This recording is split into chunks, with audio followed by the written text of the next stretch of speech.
One of God's greatest desires is for His people to give their hearts to Him. My son, He says, give me your heart and let your eyes observe my ways. We know that our hearts are surrendered to Him when we find joy in observing His ways. No longer under the devil's influence, God guides our decisions and shapes our lives instead.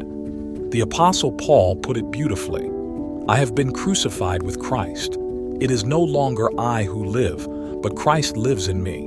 And the life which I now live in the flesh, I live by faith in the Son of God, who loved me and gave Himself up for me. When Jesus lives in us, following His requirements becomes natural. But when our hearts are not fully surrendered, loving Him completely or being a cheerful giver can feel like a struggle.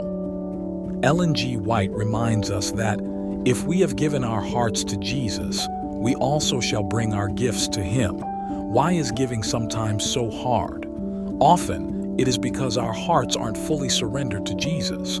Only when we give Him our hearts does giving become a joy. Today, let us pray to give our hearts fully to Jesus, allowing Him to dwell within us. God's work relies on hearts committed to Jesus. Do you long to see the gospel reach every corner of the world? Give your heart to Jesus. Do you yearn for Jesus' return, for an end to this age of sin and suffering? Give your heart to Jesus. As we bring our tithes and offerings, may we prayerfully surrender our hearts to Jesus. May we put our desires last and God first.